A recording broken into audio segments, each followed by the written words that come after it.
Alright, so for this look, I'll be using the Velvet Tower 246 and I will be using 2 boxes. And I did do this look on a dome cap. I did a previous one for a DIY wig method, but this time I'm doing it on my client. She saw this tutorial on my YouTube channel, so she came in for me to do it on her. So I am tracking it down, and in that Velvet Tower box, you're only going to get 5 2-inch tracks, so you have to make sure that you stretch these tracks out so that you can get as much out of it as possible. So you're only going to be working with 10 pieces of track in the 2-inch, and you're going to go up as far as possible. Luckily, she do not have a big head, so I don't have to, try to get more hair, but you can definitely get a long way because the quality of the Velvet 246 is definitely good and the hair is thick, so you can space those tracks out enough so that you don't have to worry about any gaps in between showing whenever you part that hair. But you're definitely going to just go ahead and keep going from side to side all the way till you get to your lace closure. And honestly, you guys, this hairstyle is one of the easiest hairstyles that you can do. It's basic, but it looks natural, and a lot of people love this. And honestly, the method of using the lace closure in the back is something that a lot of clients would actually want and don't mind paying for. So I would definitely take time to learn this, because you can not only just apply it to this but other hairstyles that you do as well. But in my subscription, I do go into deep detail on how I do this.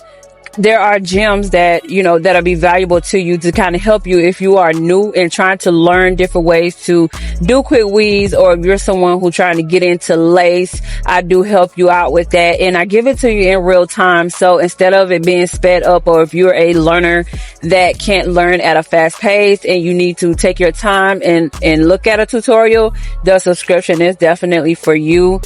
Because I've asked you guys so many times, like, what do you want? And one of the biggest request that I had was to give it to you in real time. So I am giving you that and more. So definitely take advantage of that.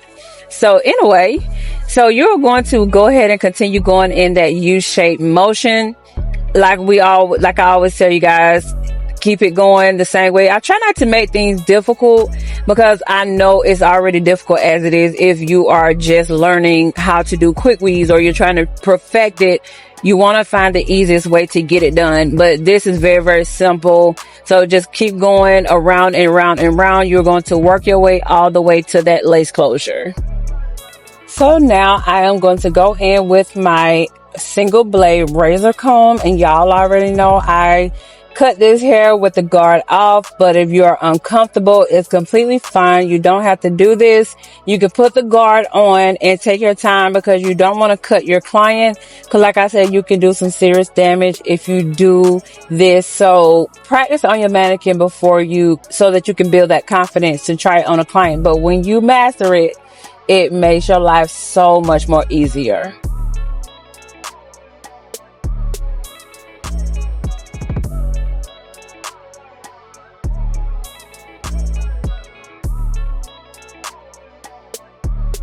Sometimes whenever I glue the longer pieces, I get glue on the ends of the hair.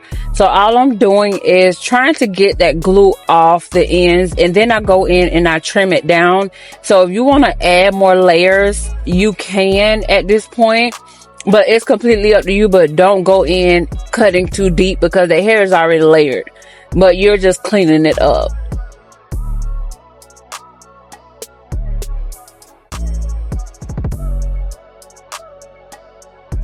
Now, all I'm doing is spraying it with my Design Essentials Diamonds Oil Sheen, and I like it because it's lightweight and it doesn't make the hair look wet. But honestly, you're pretty much about done as far as it comes to styling. But she can wear this versatile. She can wear it on either side.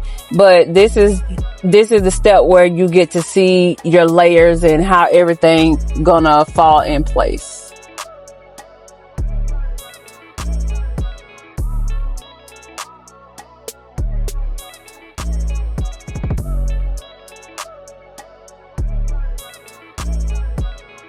Always make sure that you go in and remove the extra threads that they use to weft the hair. So just remove it so that it doesn't look tacky. But all I'm doing is doing my finishing touches, because when I get to this point, I kind of know, you know, which way I'm going with it and how I want it to lay.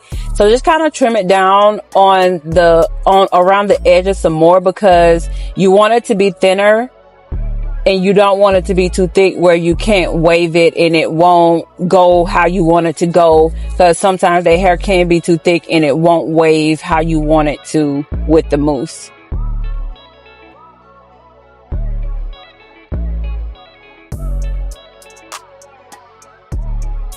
Okay, so right here, I'm going to go in and cut it down a little bit more on that side, because I needed to establish how far her bang was going to be in her face. So I always make sure that you ask your client how far they want their bang in their face, because it all depends on where you are going to start trimming down that hair. So that's a little rule of thumb to always remember, and you can just trim it down, because I am going to go in and kind of wave it so that it is defined and it looks more natural.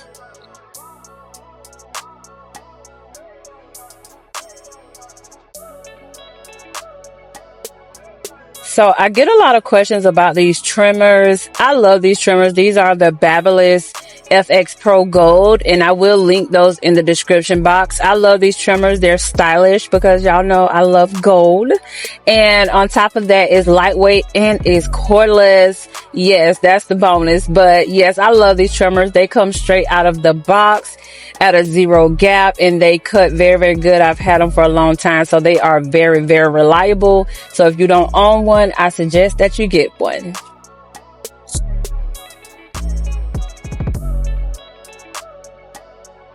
So right here, I'm going to go in with my Aunt Jackie's Frizz Patrol. Yes, I am still standing faithful and firm with Aunt Jackie.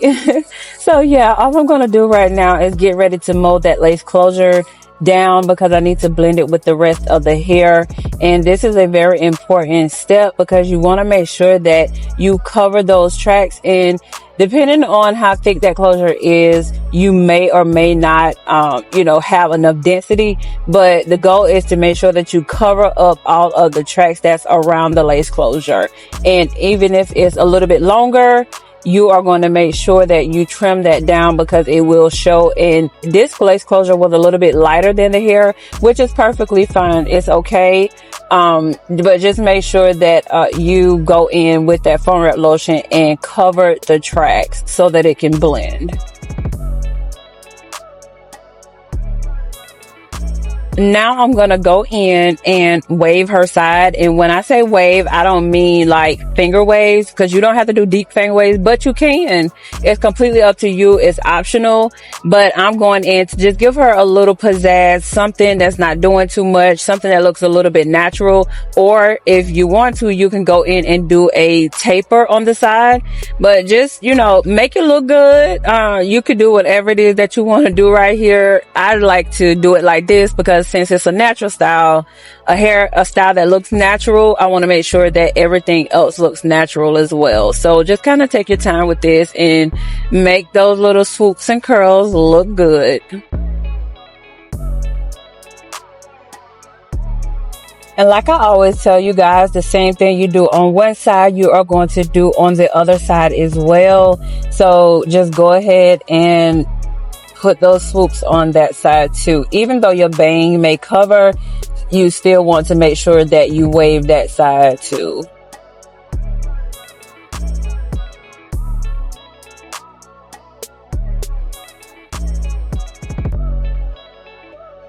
So I did put her underneath the dryer for about an hour. And the main thing with weave is you want to make sure that you do at least 45 minutes to an hour, because it's so thick, it will take a lot longer to dry than it would compared to natural hair. And this is pretty much the finished look, you guys. I am in love. It looks so much better on a client than it does a mannequin. So if you want to really master this look and upgrade your services and increase your income, make sure that you go and take advantage of the Legacy community, because I am giving you all of the gems. Until the next time, thank you guys so much.